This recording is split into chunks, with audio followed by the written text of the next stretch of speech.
How to scale a drop servicing business. After you've proven your drop servicing business model using free methods to find your first clients, it's time to scale. One of the best places to round up thousands of potential leads is with LinkedIn. This process is infinitely faster if you invest in LinkedIn Navigator, which lets you search and set powerful filters to quickly find the exact types of people you're looking for. The goal is to create niched-down lists of leads with similar businesses and goals. That way when you start doing outreach, you can laser in your message so it resonates with your target, even if you're sending messages in bulk. If your list of prospects is too broad, it forces you to use vague language that looks like spam. Armed with your lists, you can start creating automated outreach campaigns using software like Mailshake. The more clients you land, the more revenue you'll have to hire help to automate the process even further. Eventually, you may be able to take yourself out of the equation altogether. As revenue grows, you'll also be able to test the water with paid ads on Facebook, Google, and LinkedIn. It takes some tinkering to get a winning ad, but once you do, you can essentially grow your business on demand. Keep in mind, these are all more advanced strategies. Don't worry if they feel overwhelming. Keep your process simple until you prove your business, then gradually add in new techniques one step at a time. How much to charge for drop servicing? Ideally, you want to be charging 2x 4x what you're paying your team. This will give you a healthy profit margin and leave plenty of room for advertising costs to acquire new clients. That said, when just getting started, don't obsess over margins. If you find a whale client who has a huge budget, go for it. But at this point, you should consider any earnings a win. Your main goal now is to gain experience, optimize your process, and build that referral snowball. Once you've got the process down, you can start charging more.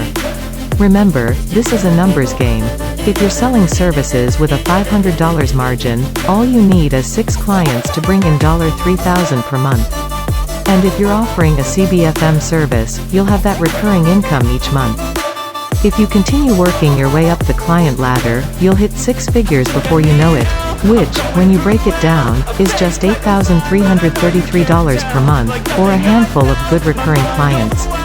3 tips for squeezing more out of each client once you've got the kinks worked out in your drop servicing system. You can start playing with ways to increase the lifetime value (LV) of each client. 1. Offer rushed delivery services. If a client needs a fast turnaround time, charge them double.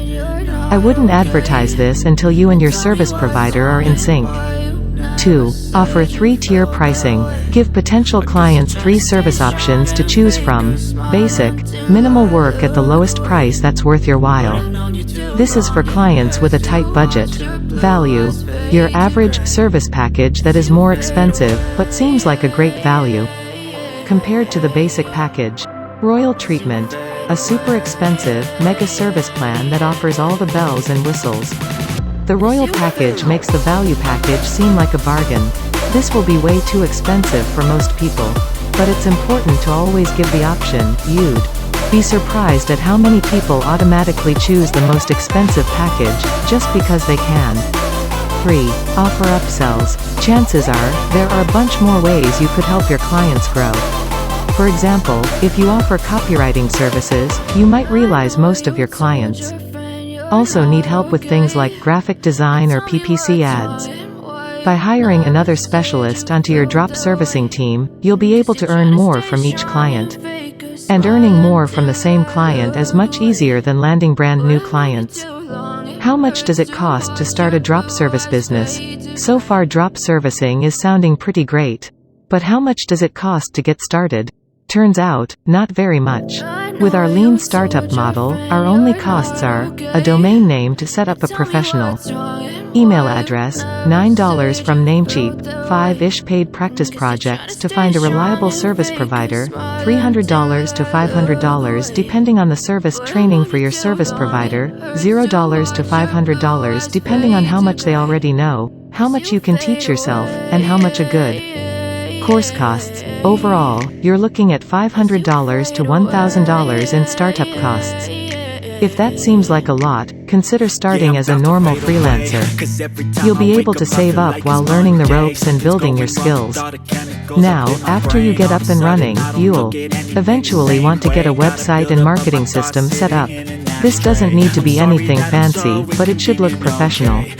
If you build your website on WordPress, which I recommend, you can have a basic site setup for just $7 per month, the cost to host your website on SiteGround.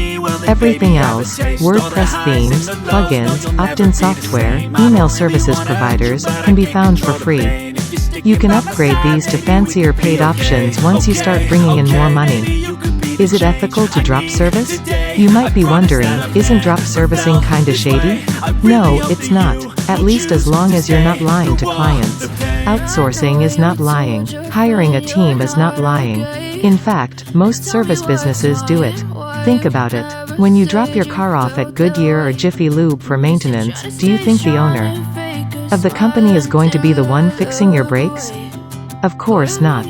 They hire a team of technicians that earn less, and the company marks up the price to make a profit.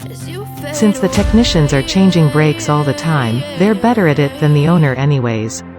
The same is true when you drop service a skill. You own the company, and you're outsourcing the work, oftentimes to people who know how to do it better than you. The difference with drop servicing is, instead of hiring employees, you're using freelancers. Now, there's just one caveat. You have to be open about it. Don't pretend you are doing all the work yourself. If your client asks, say that you have a highly trained team with X years of experience and Y results.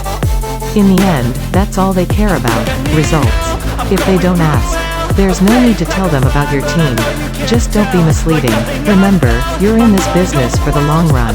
Be honest, deliver results, and your business will grow. Are you cut for running a drop servicing business? Drop servicing sounds pretty simple, but the truth is, it's not for everyone.